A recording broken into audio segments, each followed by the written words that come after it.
The latest on Karrion Kross's WWE contract. Janelle Grant's legal team issues a statement on Brock Lesnar's WWE return. My review of Monday Netflix Raw.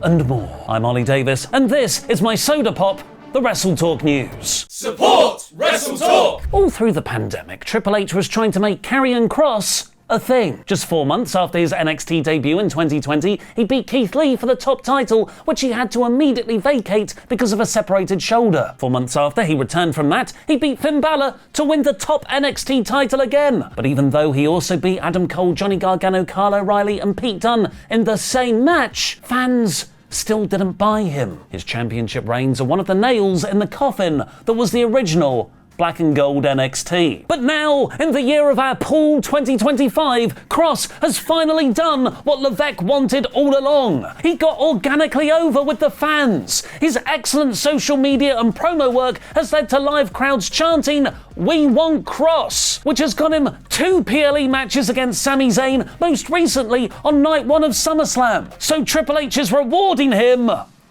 by maybe not renewing his contract. Fightful Select is reporting that both Karrion and his real-life wife Scarlett Bordeaux have their contracts expiring this weekend. They still haven't been offered new deals by the company. While that's not particularly a good sign, as wrestlers in the TKO era start negotiations about a month before their contract expiry, they reportedly also haven't been actively told they would be leaving, like R-Truth and Carlito were back in June. Apparently neither were backstage at last night's episode of Raw. This comes after Triple H misheard fans chanting, "We want Kross" as "We want Brock" during the SummerSlam Night 2 post-show. Here's a clip of that moment. Are you saying boo or boo-earns? I was saying boo-earns. This led Kross to retweet that clip with the post, "Unreal. They write the scripts, but the fans write the truth. Thank you, TikTok." Which is like the multi-story car park of tweets.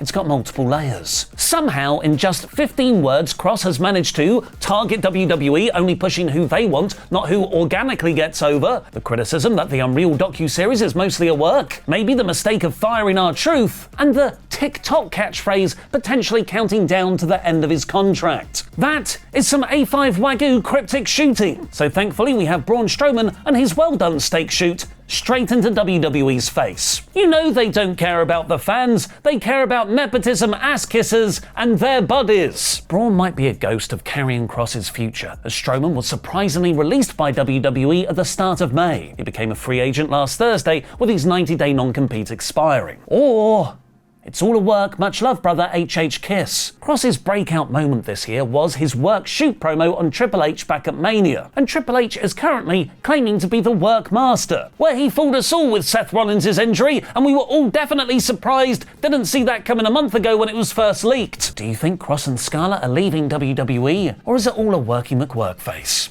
Let me know in the comments down below. One thing that isn't a work, however, is the return of Brock Lesnar. He made his first WWE appearance in 2 years in the final moments of SummerSlam Night 2, laying out John Cena with an F5. He had been almost entirely erased from WWE programming last January when he was referenced in Janelle Grant's lawsuit against Vince McMahon with allegations of sexual abuse and trafficking. That lawsuit is currently stuck in a debate over whether it should be heard publicly, which Grant's team wants, or privately in arbitration, which WWE and Vince McMahon claim it should be. But the Wrestling Observer is reporting that WWE's legal team cleared Brock to return 4 weeks ago, implying something there has changed. And they have now decided Lesnar is not as high a risk. On the SummerSlam post-show, Triple H hinted that Lesnar's return was because John Cena requested to face him in his retirement year. On last night's episode of Raw, however, Michael Cole claimed that Triple H and Nick Khan met with Lesnar several weeks ago, where they said the time was right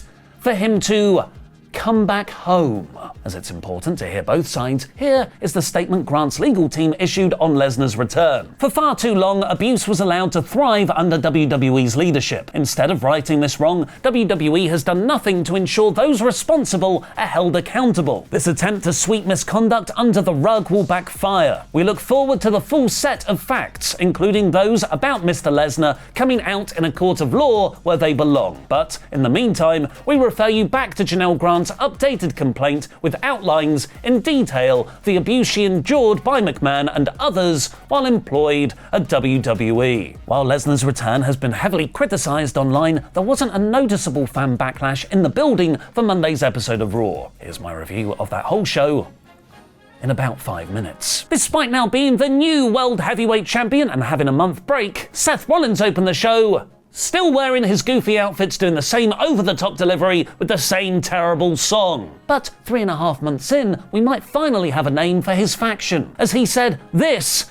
is the Vision, which WWE had trademarked late last week, and I guess makes Becky the Scarlet Witch. Paul Heyman introduced each of the faction members, ending with Seth getting the full reigning, defending, undisputed treatment he used to give Roman. Although this belt is very much disputed, there's another one on SmackDown. But I will admit, seeing the title on Rollins makes the Heavyweight Championship feel like a legitimately main event belt for the first time since, well, the last time it was also on Rollins. Seth ran us through his genius, but actually full of holes when you think about it, master plan. He faked an injury to screw CM Punk out of a title win that Punk hadn't even won the #1 contendership for yet. I'm guessing Heyman now has actual supernatural level oracle powers. Rollins only told 2 people in the world about it: his wife, Wanda Maximoff, and his wise man, Paul Heyman. Which brings me to the biggest missed opportunity, I think, of this storyline. So Bron Breakker didn't know. Over the last several weeks, Bron has stepped up to be the leader of the Vision. He's had a taste of power, and he seemed to love it. But it turns out that not only is the original leader Seth back to replace him, Seth and Paul also lied to him about Seth's injury and the whole reason they're doing everything. This could have been a real driver of tension between Bron and the rest of the group. But LA Knight has just come out, and nothing says main eventing a European B-level PLE like LA Knight. Knight said Seth got out of a beating at Saturday night's main event by faking an injury, which doesn't quite hold up again because that match wasn't called off. Knight could have just kept on beating him up. So he wants a rematch tonight, yeah, but Seth said no. And in a series of wonderfully chaotic decisions, Adam Pearce booked them in a world title match in the main event, with the Bronze banned from ringside because he's so angry that Seth lied to the medical team. Just quickly before I continue with the Raw review, WrestleTalk needs you. If you're interested in becoming an image researcher for us here at WrestleTalk, which involves getting images for our videos with a tight turnaround, please send an email to applications@wrestletalk.com saying why you would be a great fit. The shifts will mostly be between the hours of 9 and 11 a.m. Monday to Friday, or the occasional pay-per-view weekend.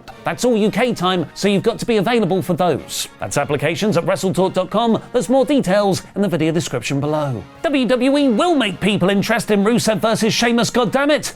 And the answer was Blue Ball the fans. They went to a quick double count out because they were brawling so much outside, and they continued to brawl for the rest of the episode, even once colliding with Sami Zayn, which set up Zayn versus Rusev for next week. This is a very smart way to revamp a feud that weirdly wasn't connecting. Penned to beat Grayson Waller while Xavier Woods wore a massive hat. WWE promoted Lesnar's return complete with Cultaholics live reactions, and the stat, it received 75 million social views within the first 12 hours. Just don't read the comments! Charlotte Flair and Alexa Bliss retain their tag titles in a SummerSlam rematch against Raquel Rodriguez and Roxanne Perez. I know people are starting to enjoy Charlotte, but I don't think she shares the promo or wrestling space well with others. Bliss got the win with her sister Abigail. Rhea Ripley told Io Sky backstage she can't wait to beat her to get a title shot, and Io said, "You're not going to beat me." Lyra wants to escape the Bayley vortex and stormed off from her former friend when she tried to apologize. I'm seeing double here. CS El Grande Americanos. This week, a third fake Americano interfered in Dragon Lee's match, helping Dominic Mysterio win. AJ Styles made the save. In what was actually my favourite segment of the night, Becky Lynch moved on from Lyra and on to Nikki Bella, where she claimed her and her hot husband Seth were the greatest wrestling couple of all time. Wait, but once upon a time that would have been, leaving a pause for the audience to fill in the John Cena blank at Nikki's former fiancé, before following it up with the finisher, "But you can't see him anymore," which made the crowd jump to their feet like Cody had just kicked out of a 9th AA. This will likely be a match for Paris, but next week Becky will face Maxine Dupree after brilliantly sidestepping an offended Natty's challenge. Speaking of Paris, Io Sky will get a shot at Naomi's title next week on Raw. As she wasn't pinned at SummerSlam, the winner will face Stephanie Vaquer at Clash in Paris. Michael Cole updated us that Gunther will be out of action for a period after suffering an injury at SummerSlam. This was reportedly planned in advance, and not the result of an actual injury in the Punk match. match. And the main event had Seth versus Knight with a very good back and forth pace. Seth started to rip up the protective mats on the outside to further injure Knight, so CM Punk jumped Rollins to make the save, but also ended up costing Knight his title match in a great bit of consequential tension. The Bronze ran down to take out Knight and Punk, and the closing images of Raw were the heels standing tall as the executive producer credits flashed up on screen. Psych, there's 5 minutes left! Roman Reigns' music hit just as you thought the show was going off air in a great reveal on an episode of Raw where it felt like anything could happen. So it ended with exactly what you thought would happen based on every other time Roman comes back. The Vision took out Reigns with 3 tsunamis, likely writing Reigns off TV again for several months, in a near copy and paste angle from the Raw after Mania, just this time